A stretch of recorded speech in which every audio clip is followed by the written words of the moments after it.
My name is Prachi Chandrakar, and in this video I am going to talk about the various organs of human respiratory system which are together responsible for inspiration and expiration. Okay, so let's get started. Here I have used the two words inspiration and expiration. They are also known as inhalation and exhalation. So what this signifies, let's look at this first.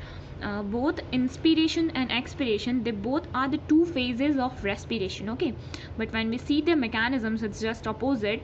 मैं mechanism की बात यहाँ पे नहीं करूँगी. मैं एक पूरा वीडियो ही बनाऊँगी ह्यूमन रेस्पिरेशन के मैकेनिज्म पे, जहाँ पे मैं इंस्पिरेशन और एक्सपिरेशन में जो इवेंट्स होते हैं उसको बहुत अच्छे से वहाँ पे क्लियर करूँगी. बट अभी हम देखते हैं कि इंस्पिरेशन और एक्सपिरेशन होता क्या है. ठीक है, inspiration it is the intake of gases. Intake of gases means जो गैसेस एटमॉस्फेयर में या इन्वायरमेंट में प्रेजेंट रहते हैं, जब वो लंग्स तक पहुंच जाते हैं, लंग्स में रीच होते हैं, तो ये वाला प्रोसेस होता है इंस्पिरेशन का. ठीक है, अब जो लंग्स में जो गैसेस हैं, जब वो बॉडी के बाहर इन्वायरमेंट में एक्सपेल्ड आउट किए जाते हैं, तो ये प्रोसेस होता है एक्सपिरेशन का, means expulsion of gases. Okay, तो यहाँ से आप दोनों वर्ड्स से अंडरस्टूड क्लियर हो गया होगा आपको इंस्पिरेशन एक्सपिरेशन होता क्या है. ठीक है, यहाँ पे हम देख रहे थे human respiratory system. Human respiratory system में जो ऑर्गन्स हैं वो उनका फंक्शन क्या है और उनका पोजीशन क्या है. चलिए पहले इस पे फोकस करते हैं. तो as we all know that we have a pair of external nostrils which were opening out about the upper lips के ऊपर ये ओपन होते हैं. ठीक है, external nostrils leads into the nasal chamber which opens into the pharynx. वो pharynx में open होता है थ्रू नेसल चैम्बर के थ्रू. और फेरिंग्स की बात करते हैं. Pharynx it is a portion which provide common passage for food and air. यही जो है कॉमन पैसेज प्रोवाइड करता है फूड और एयर के लिए. तो फेरिंग्स जो है ट्रैकिया में ओपन होता है. यहाँ पे हम रेस्पिरेटरी सिस्टम पढ़ रहे हैं, तो फेरिंग्स जो है ट्रैकिया पे ओपन होता है through larynx region. Larynx region को ही साउंड बॉक्स बोलते हैं. Sound box as the name suggest. यहाँ पे साउंड लैरिंग्स का क्या फंक्शन क्या होता है कि ये it helps in sound production. Okay, so देखते हैं. मैं आपको यहाँ पे एक इंटरेस्टिंग चीज़ बताती हूँ दोस्तों. जैसे कि हम खाना जब सॉलो करते हैं तो वो फेरिंग्स तक तो पहुँचता है. मैंने आपको बताया अभी कि ये कॉमन पैसेज होता है फूड और एयर के लिए. फेरिंग्स तक तो पहुँचता है खाना जो है. फेरिंग्स में पहुँचने के बाद लैरिंग्स में भी तो जा सकता था, लैरिंग्स के थ्रू ट्रैकिया में भी जा सकता था, है ना, क्योंकि ये कॉमन पैसेज बताया मैंने अभी. लेकिन वो जो है यहाँ जाने के बजाय इसोफेगस के थ्रू स्टमक में ही क्यों पहुँचता है. तो द रीज़न यहाँ पे क्या है मैं आपको बताती हूँ. The reason behind this phenomenon is that during swallowing, जब हम सॉलो करते हैं तो glottis is covered by the epiglottis. Okay, epiglottis क्या है? It is the thin elastic cartilaginous flap like structure which prevent the entry of food into the larynx. यही prevent करता है फूड की एंट्री ट्रैकिया में ना हो, लैरिंग्स में ना हो, यही प्रिवेंट करता है एपिग्लॉटिस. ओके, तो हम थे ट्रैकिया में थे. ट्रैकिया की बात कर रहे थे. Trachea it is an straight tube like structure जो कि मिड थोरेसिक कैविटी में आपको आगे बताऊंगी कि थोरेसिक कैविटी किसको बोलते हैं, बॉडी के कौन से पार्ट को थोरेसिक कैविटी बोलते हैं, और वो किस मीन्स सारे डायरेक्शन से एकदम कवर्ड होता है, पैक्ड स्ट्रक्चर होता है, एयर टाइट चैम्बर जिसको बोलते हैं थोरेसिक कैविटी को. तो ये उसके मिड में जाके और अगर वर्टिब्रल कॉलम के थ्रू देखें तो फिफ्थ थोरेसिक वर्टिब्रा के पास आके जो ये ट्रैकिया रहता है वो राइट और लेफ्ट प्राइमरी ब्रोंकाई में डिवाइड हो जाता है. ठीक है, और ईच ब्रोंकाई जो है undergoes repeated divisions to form the secondary and tertiary bronchi and bronchioles. वो जो है सेकेंडरी और टर्शियरी ब्रोंकियल्स में डिवाइड हो जाता है. और जो ईच टर्मिनल ब्रोंक्यूल्स हैं they give rise to the alveoli. Okay, alveoli क्या है? यही वो रीजन है लंग का जहाँ पे रियल एक्चुअल डिफ्यूजन या फिर रियल एक्सचेंज ऑफ ऑक्सीजन और कार्बन डाइऑक्साइड जो है यहाँ पे होता है.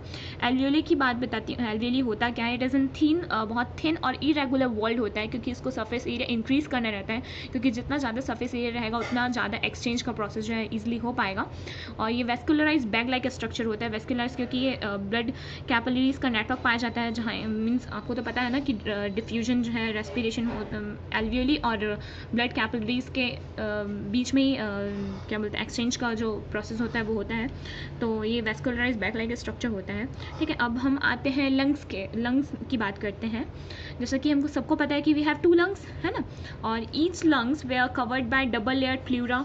दो लेयर्ड प्लूरा के प्लूरा के दो लेयर से वो कवर्ड रहता है, जिसके बीच में क्या रहता है, प्लूरल फ्लूइड रहता है।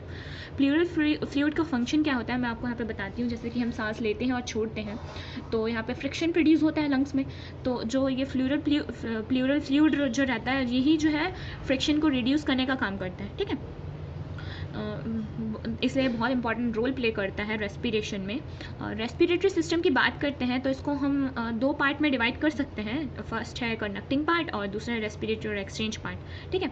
कंडक्टिंग पार्ट नेम से ही पता चल रहा है कि किसी चीज़ को कंडक्ट करता है, मीन्स ये मैं आपको पहले बताती हूँ कि कंडक्टिंग पार्ट किसको बोलते हैं। The part starting from external nostril से टर्मिनल ब्रोंकियल तक का जो पार्ट रहता है उसको हम कंडक्टिंग पार्ट बोलते हैं।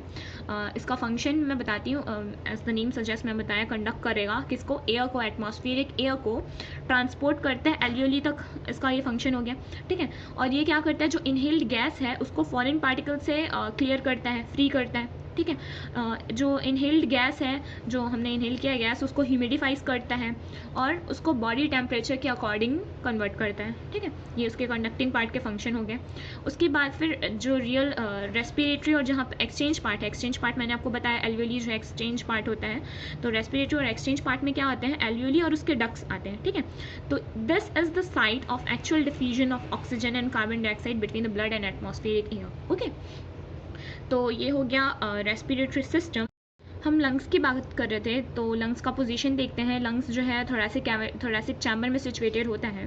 तो पहले ये देखते हैं कि थोरैसिक चैम्बर आखिर बनता कैसे है।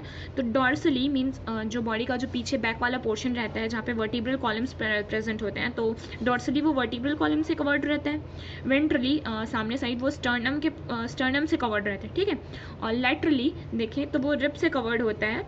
और पोस्टेरली मीन्स जो पीछे नीचे वाले साइड में वो डायफ्राम से कवर्ड रहता है। डायफ्राम एक है, it is in dome shaped structure which is present just beneath the lungs, okay. तो ये हो गया थोरैसिक चैम्बर जहाँ पे लंग सिचुएटेड होता है। थोरैसिक चैम्बर के बारे में मैं आपको एक और चीज़ बताती हूँ कि इसको हम लोग एयर टाइट चैम्बर भी बोलते हैं।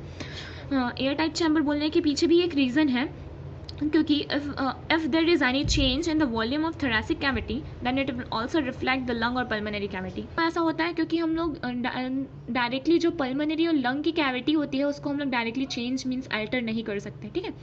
सो I hope guys you have well understood the position of various organs responsible for breathing and functions which they perform.